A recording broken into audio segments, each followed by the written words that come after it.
Manuel Albares Bueno, the Minister of Foreign Affairs, European Union and Cooperation of the Kingdom of Spain, and Ayman Safadi, the Deputy Prime Minister and Minister of Foreign Affairs and Expatriates of the Hashemite Kingdom of Jordan. So they'll speak, and then they'll have to leave, and then after that you will hear from our old friend Philippe Lazzarini, Commissioner General of UNRWA, and they're here after having spoken just now to the high-level ministerial meeting on support for UNRWA. So we'll get started promptly with our guests, and so we'll first turn to José Manuel Albares Bueno.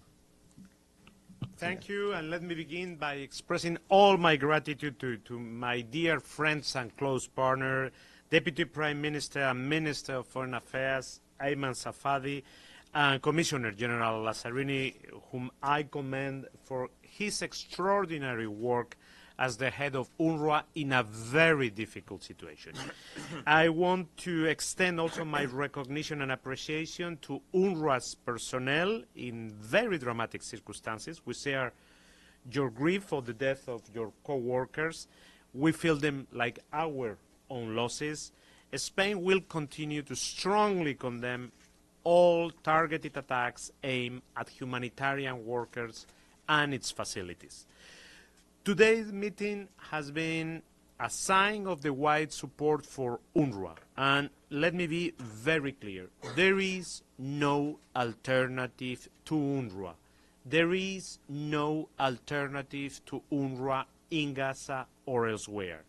Its irreplaceable role is vital for millions of Palestinians and is a key enabler of stability in the whole region.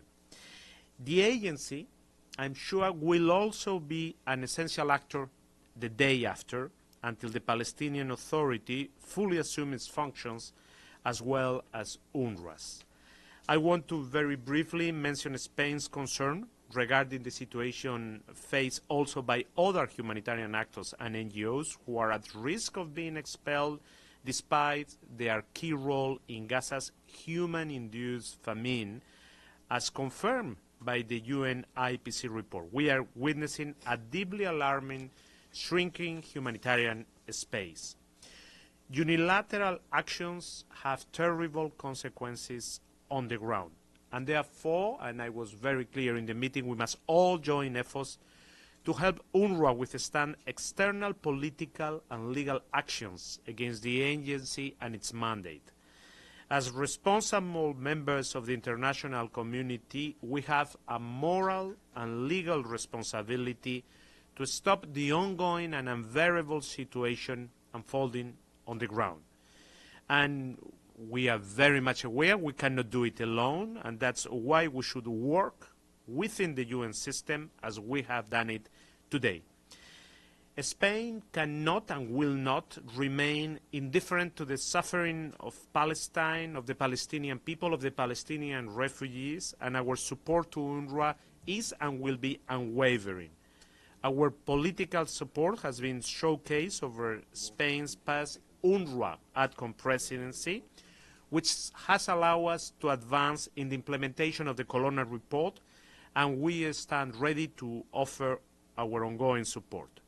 Financial contribution is more vital than ever, particularly as certain states are pulling back their commitment. And that's why Spain has contributed financially to the agency with more than 60 million euros since the end of 2023, and we have announced a new disbursement of 10 extra million euros. And our total added contribution for the relief of the Palestinian people will reach 150 million euros in 2026. Mobilization of much-needed funds is right now the priority for all of us. We cannot afford UNRWA to collapse. We have gathered to discuss UNRWA's extremely difficult situation today, but we have also talked about hope and future, and we should aim at ensuring that war and devastation stop immediately, so when we gather here again in 2026, we can welcome peace and stability for everyone in the region. So I conclude with a very clear message.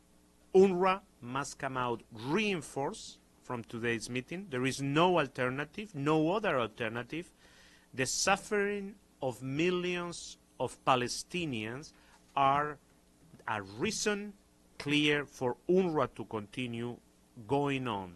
They depend on UNRWA's operational capabilities on the ground. So let's sustain its brave efforts to continue serving the needs and protecting Palestinian refugees in these extremely adverse circumstances. Thank you very much. Mr. Safadi, the floor is yours. Thank you, José. Thank you, Philippe. And let me start by thanking our co-sponsors in today's ministerial meeting for supporting UNRWA, Spain and Brazil. And I'm also grateful for the over 40 countries who showed up to express their unwavering support to the agency and the noble mission that it performs.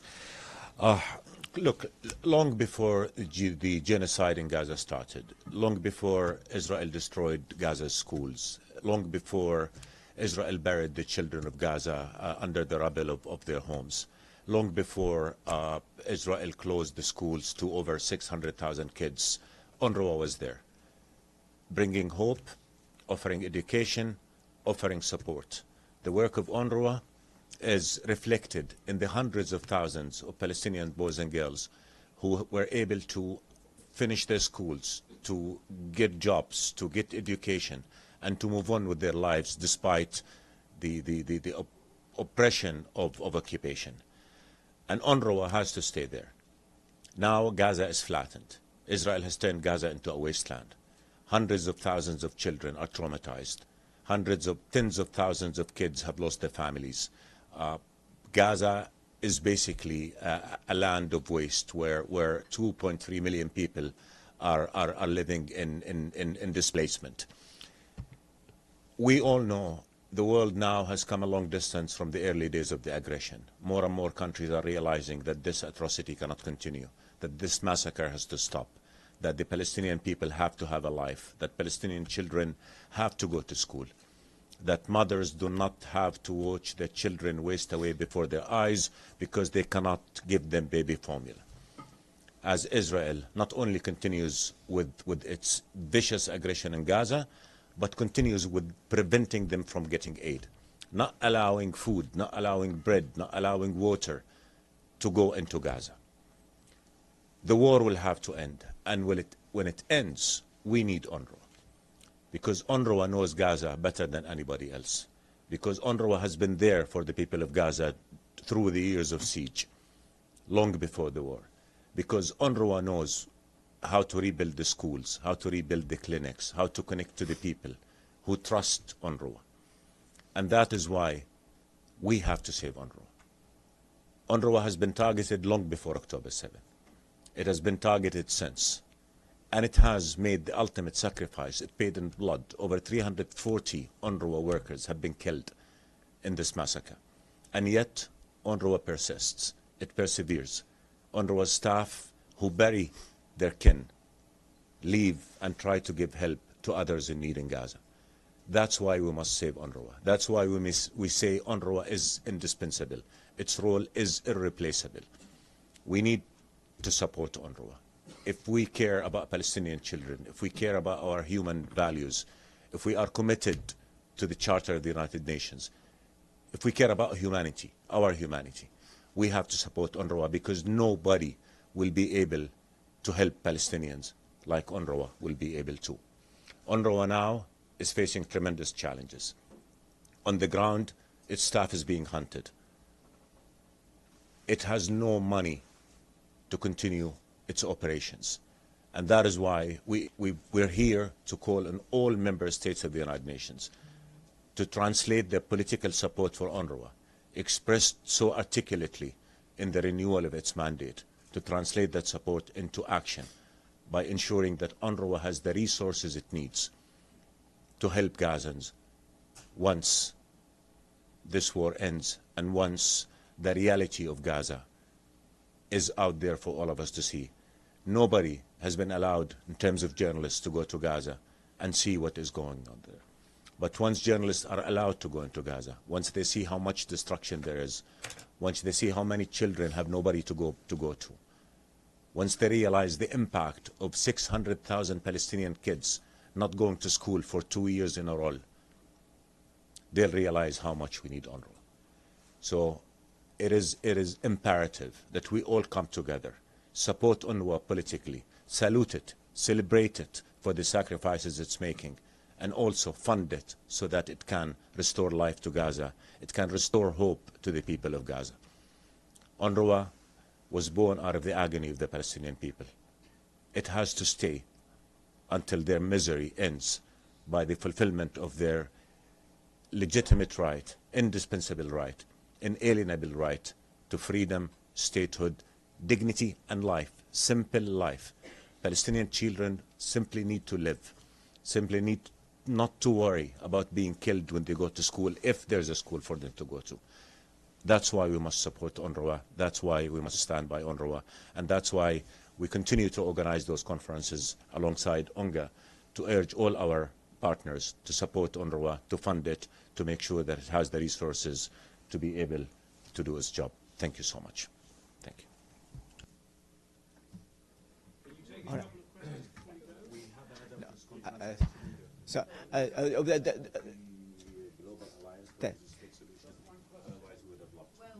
But Mr. Lazzarini is going to speak and he'll take your questions. Can we very quickly? I think the president here that he wants to end the war. We had a very good and positive meeting with him, and now I think it's on all of us to come together and make sure that we generate the will and the plan that can work to solve the misery in What's Gaza. there? Looks good for the Palestinians? I cannot speak for the Palestinians, but we're still working with that. The president was very committed to end the war. We're committed to working with him to make sure that we do everything we possibly can to end the war. We're all our partners in this endeavor, and we're going to try and do our best. Thank you, Deputy Prime Minister.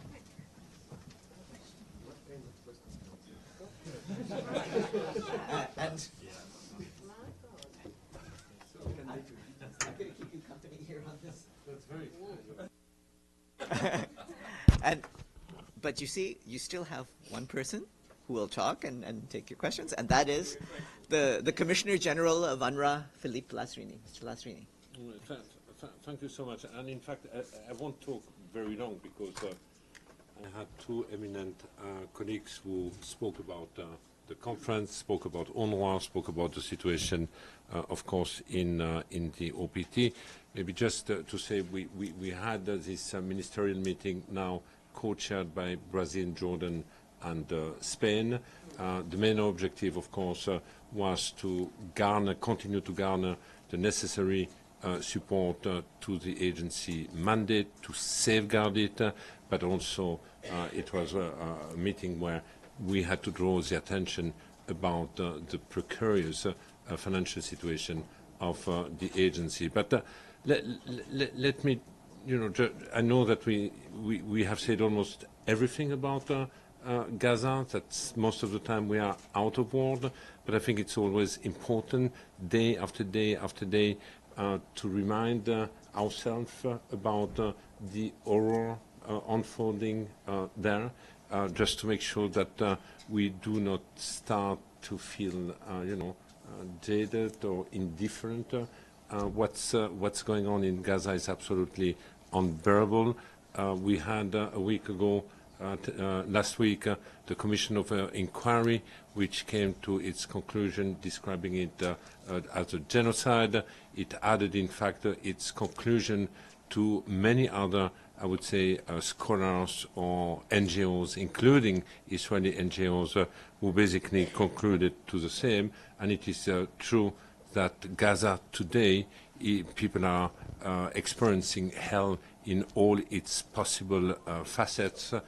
It's quite common now today to hear in Gaza that people just dream to be able to properly die rather than to go through this suffering. It says a lot.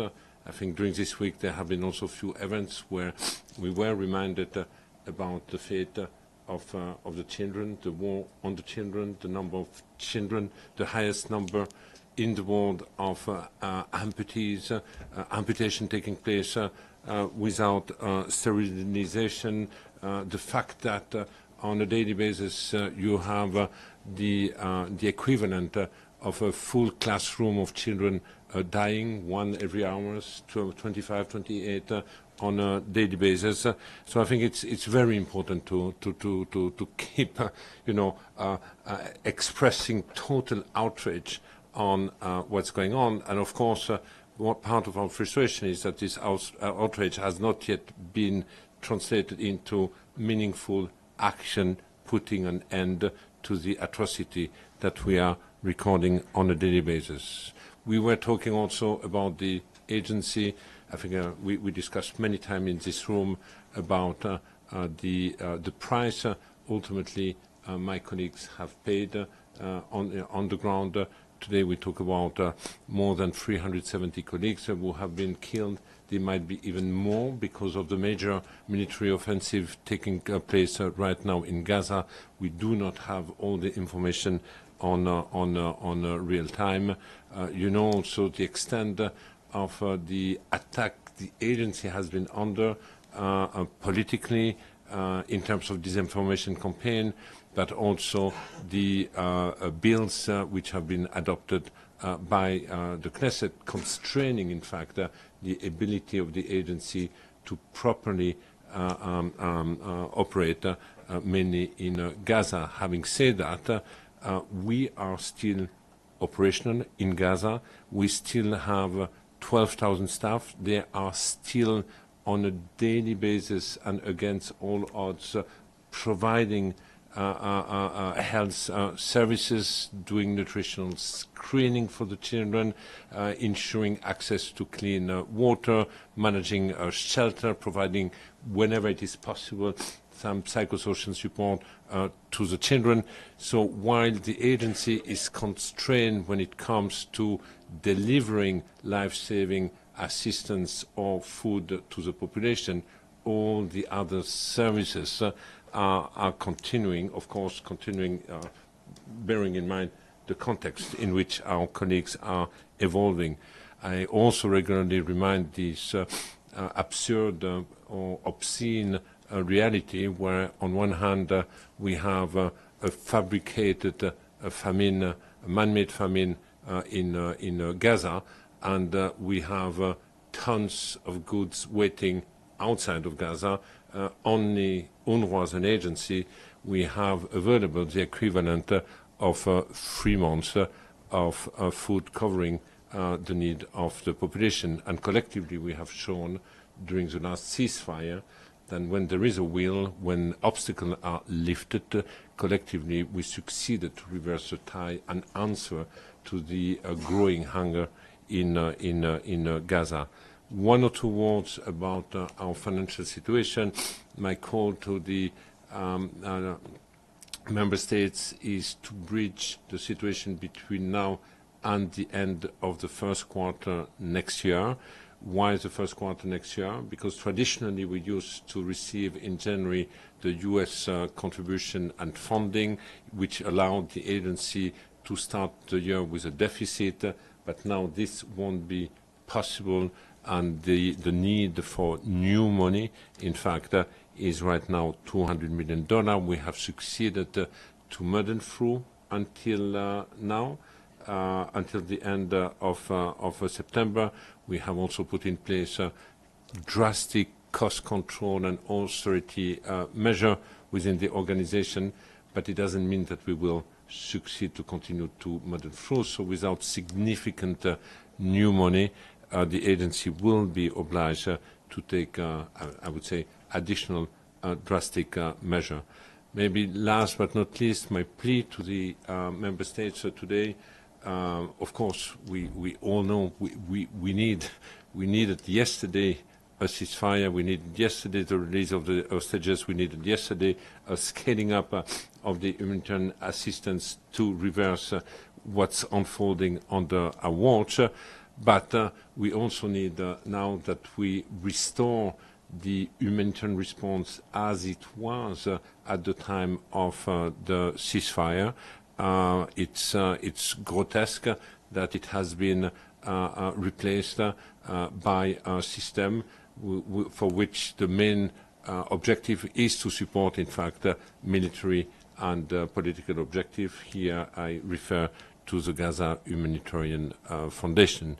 And last but not least, a strong call to the Member State to safeguard the mandate of the agency. You know that last week the New York Declaration was endorsed. It featured quite predominantly the role of UNRWA, and I think it is important that if ultimately we want to get rid of the agency, it's important that we genuinely and truly invest in peace, because the only alternative to an agency like ours are functioning, empowered, capacitated future Palestinian institution within a two-state solution. So I think I would stop here, but just to add some element of the conference today. Okay. Thank you very much. We'll now turn for questions. First, Abdul Hamid. Thank you so much. Thank you, Commissioner General. Abdul Hamid Siyama from the Arabic daily Al-Quds Al-Arabi. I have two questions. First, Israel demanded that every humanitarian agency in Gaza to register with the Israeli military, and they're giving them a deadline until the end of the year. I think they have to expose their staff, they have to expose their budget, what they're doing. And can you shed some light on this plan? I think it's to undermine all humanitarian work in Gaza. And second, my question, which has some political dimension, don't you see that this war on the humanitarian agencies, first and foremost is UNRWA, is part of the all-over war on the Palestinian people, to uproot them, to destroy them, to obliterate them from the face of earth? And by doing these things, destroying the humanitarian agents, they make their war easier for them. Thank you so much. Thank you. I do not have all the details of what's being requested to the NGOs, but I'm aware of a number of demands. But maybe a general comment about this. What we have observed is that the basic humanitarian principles, which are the foundation on how humanitarian organizations normally function, are being questioned in the context of Gaza. Whether we talk about independence, impartiality, neutrality, I would even say the principle of humanity are being questioned by some of the models which are being proposed.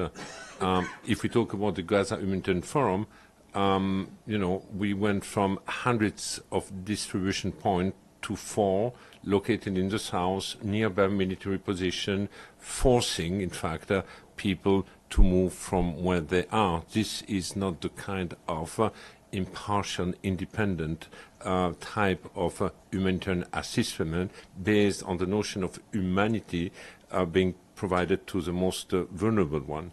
And I do believe with all this constraint, or even we keep hearing, that if this organization partner with UNRWA or partner with this type of operator, they will be prevented to operate in UNRWA. So all this condition, of course, infringe on this basic principle. The problem is that if we accept this to take place in the context of Gaza, it can easily be applied anywhere else and becomes the new norm. On your second question, I mean, I have been quite vocal also on this, on what the true meaning of the attacks against the agency, aiming at stripping the Palestinian from the refugee status. But I also believe that part of the attack we have seen on the education system are also attacks on the identity and history of the Palestinian. Yes, please. Tom Bateman with BBC News. Thank you. First, I wanted to ask about the closure of the Allenby Bridge and the impact that you expect to see both in Gaza and the West Bank if that continues. And my second question is about recognition of Palestinian statehood by the UK in particular. there is a very detailed submission by a group of Palestinians, 400 pages of evidence that's been put into the UK government, seeking reparations and an apology from the UK over its role in Mandate Palestine. So this is a historical thing, but seen as very, very important by Palestinians connected to UK recognition of a Palestinian state. And I wanted to ask you, given UNRWA's historical mandate in supporting 1948 refugees, if you think this kind of attempt to seek reparation and an apology is important. I'm not sure I will be able to answer the second question because I'm still unaware, so I don't know what the submission is all about. But maybe just a general comment from my stay also in the region. I believe that if communities have not gone through a healing process or through a recognition of the injustice they have been confronted with, it will remain, for a long time, a silent, open wound, which, you know, at a different time might be expressed differently. I have seen it, for example, in the way the war in Lebanon has been addressed. There was a total amnesty, but people have kept silently all the wound, and this has never really been completely healed. So, general answer would be, obviously, we always have to look at, that this injustice be recognized. What the way, I don't know yet. On the question regarding LMB, I think it all depends. First, of course, LMB is a main crossing for the Palestinian of the West Bank with the outside world. LMB is a passage to to go to Jordan, but also to go to the airport. It's also the crossing for the supply line crossing from Jordan, not only to the West Bank, but also currently to the response in Gaza. The real question is, will there be alternative or not of LMB? If there is no alternative, one would expect indeed quite a number of impacts, starting with the restriction of movement of the Palestinian population in the West Bank. But again, here we have to look at how long will it be and are they alternative or not. Mike? Thank you, Foreign Commissioner General Mike Wagon at Mike 24 News. Thanks for doing the briefing. Two questions for you. I think it was a recent Arab League meeting or OIC meeting about a precipitous drop in Arab state funding for UNRWA, and I think it's down to 3% of the budget this year. To what do you attribute that drop, considering that the Arab states repeatedly proclaim that the Palestinian cause is so near and dear to their hearts? The second question I have is, I wanted to get your opinion on this push for Palestinian recognition of statehood that's obviously been going on this week and in the past few months. On one hand, you know, it seems intuitive it would support UNRWA, but on the other hand, recognition of statehood generally means recognition of borders, means recognition of a functioning state institutions that can support its own people, thereby not necessitating a need for UNRWA anymore. So I'm trying to get your opinion on whether it's fruitful for UNRWA to have these countries come out in support of Palestinian statehood with really nothing behind it, it seems, considering UNRWA is still so needed. Thank you. You referred to, on the first question, you referred to my statement at the Arab League a week ago, where indeed when I addressed the Minister of Foreign Affairs, I told them that it is very important to express solidarity and political support to the Palestinian refugees, but I would like also to see this political support to be translated into increased resource for the Palestinian refugees through an agency like UNRWA. And you are right, there have been a sharp decrease compared to 2024 to 2025, and as I would say at the end of August.